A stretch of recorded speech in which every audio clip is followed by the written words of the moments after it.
میں ہوں سحر بلوچ اور آپ دیکھ رہے ہیں BBC اردو کا کورونا وائرس سے متعلق مختصر دورانیے کا خصوصی بلیٹن۔ اسی سلسلے میں BBC اردو نے ایک نیا اضافہ موبائل بلیٹنز کا کیا ہے، جس کے تحت آپ اپنے موبائل فون سے 447474 ملا کر خبریں سن سکتے ہیں۔ اس کال کی قیمت 3 روپے فی منٹ ہے۔ بلیٹن کی جانب بڑھتے ہیں اور شامل کرتے ہیں عالمی خبریں۔ امریکی صدر ڈونلڈ ٹرمپ کے ارد گرد دیگر افراد میں بھی کورونا تیزی سے پھیل رہا ہے۔ وائٹ ہاؤس کے سینئر مشیر اسٹیفن ملر میں بھی کورونا وائرس کی تشخیص ہو چکی ہے۔ اسٹیفن ملر پچھلے 5 دنوں سے سیلف آئسولیشن میں تھے، جس کے بعد انہوں نے منگل کے روز خود میں کووڈ کی تشخیص ہونے کی تصدیق کی، جبکہ دوسری جانب امریکی جنرل اور فوج کے دیگر افسران نے خود کو اس وقت قرنطینہ کیا جب کوسٹ گارڈ افسر ایڈمرل چارلز رے میں بھی کورونا وائرس کی تصدیق ہو گئی۔ واضح رہے کہ امریکی صدر ٹرمپ میں کووڈ کی تشخیص کے بعد تاحال اس بات کا اندازہ لگایا جا رہا ہے کہ ان سے اور کتنے افراد میں کووڈ منتقل ہوا ہے۔ اس وقت امریکہ جہاں دنیا کا سب سے زیادہ متاثرہ ملک ہے، وہیں اگر دنیا بھر کی مجموعی صورتحال دیکھیں تو اس وقت متاثرین کی مجموعی تعداد 3,57,00,000 تک پہنچ چکی ہے، جبکہ کووڈ سے ہلاکتوں کی مجموعی تعداد 10,48,000 تک ریکارڈ کی گئی ہے۔ اس وقت سائنسدان دنیا بھر میں کووڈ کے ری انفیکشن یعنی لوگوں میں دوبارہ سے کووڈ کی تشخیص ہونے پر غور کر رہے ہیں۔ کئی ممالک میں کووڈ کے کیسز دوبارہ سے سامنے آ رہے ہیں، جس کے بعد سے لوگوں میں یہ تشویش پائی جا رہی ہے کہ یہ کیسے ممکن ہو رہا ہے، جبکہ سائنسدانوں کا کہنا ہے کہ اس بارے میں تاحال کچھ اس لیے نہیں کہا جا سکتا کیونکہ بہت سے متاثرین میں علامات ظاہر نہیں ہو رہی۔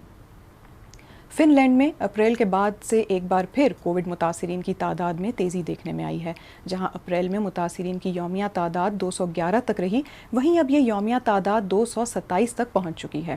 فن لینڈ کی وزیر اعظم ٹویٹ کرتے ہوئے کہا کہ ملک میں کووڈ کی صورتحال خاصی بری ہے، لیکن اگلے ہفتے سے اس بارے میں نئی پابندیوں پر غور کیا جائے گا۔ دوسری جانب عالمی ادارہ صحت یعنی WHO کے سربراہ نے زیادہ تفصیل میں نہ جاتے ہوئے اس بات کا عندیہ دیا ہے کہ کووڈ کی ویکسین سال کے آخر تک سامنے آ جائے گی۔ 2 روزہ اجلاس کے اختتام پر عالمی ادارہ صحت کے سربراہ ٹیڈروس ایڈہنم نے کہا کہ ہمیں اس وقت ویکسین کی ضرورت ہے اور ہمیں امید ہے کہ سال کے آخر تک ویکسین مل جائے گی۔ جبکہ افغانستان میں کووڈ کے علاج کے لیے لوگ اب فون کا سہارا لے رہے ہیں۔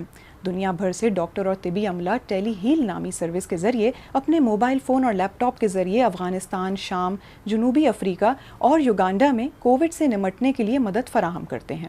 مریض عملے کو اپنی رپورٹس اور ایکس ریز بھیجتے ہیں، جس کے بعد وہ ٹیلی فون اور ٹیکسٹ میسیجز کے ذریعے مریضوں کی مدد کرتے ہیں۔ اب اگر انڈیا کی بات کریں تو اس وقت انڈیا میں متاثرین کی تعداد 67 لاکھ تک پہنچ چکی ہے، جبکہ اکتوبر میں متاثرین کی یومیہ تعداد میں باقی ماہ کے مقابلے میں خاصی کمی دیکھنے میں آ رہی ہے۔ جیسے پچھلے 3 ہفتوں تک انڈیا میں متاثرین کی یومیہ تعداد 90 یا 95 ہزار تک رہی، جبکہ پچھلے کچھ دنوں سے یہ یومیہ تعداد 70 یا 75 ہزار تک ریکارڈ کی گئی ہے۔ اب اگر پاکستان کی جانب بڑھیں تو اس وقت ملک بھر میں کورونا وائرس سے متاثر ہونے والوں کی مجموعی تعداد 3,16,000 جبکہ ہلاکتوں کی مجموعی تعداد 6,535 ریکارڈ کی گئی ہے۔ ملک بھر میں جہاں صحتیاب ہونے والوں کی تعداد 3,01,000 بتائی جا رہی ہے، وہیں اس وقت ایکٹیو کیسز کی تعداد 8,528 ہے۔ دوسری جانب اس وقت حکومتی ارکان عوام کو اس بات کی یقین دہانی کرا رہے ہیں کہ ملک میں کھلنے والے تعلیمی ادارے بند نہیں کیے جا رہے۔ اس سے پہلے حکومت سندھ کے وزیر تعلیم سعید غنی نے کہا کہ صوبے میں صورتحال پر غور کرنے کے بعد بھی تعلیمی اداروں کو بند کرنے کے بارے میں فیصلہ کیا جائے گا، جبکہ کراچی کے چند علاقوں میں اسمارٹ لاک ڈاؤن نافذ کیا جا رہا ہے۔ اس کے ساتھ ہی اس خصوصی بلیٹن کا وقت بھی ختم ہوا۔ اگر آپ کورونا وائرس سے متعلق مزید جاننا چاہتے ہیں تو آپ وزٹ کر سکتے ہیں ہماری ویب سائٹ bbcurdu.com۔ اگر آپ کے کوئی سوال ہیں تو آپ ہمارے سوشل میڈیا پیجز کے ذریعے ہم سے پوچھ سکتے ہیں۔ ہماری کوشش ہوگی کہ ہم ماہرین کی آراء کی روشنی میں آپ کے تمام تر سوالات کا جواب دے سکیں۔ آپ اپنا خیال رکھیں اور محفوظ رہیے۔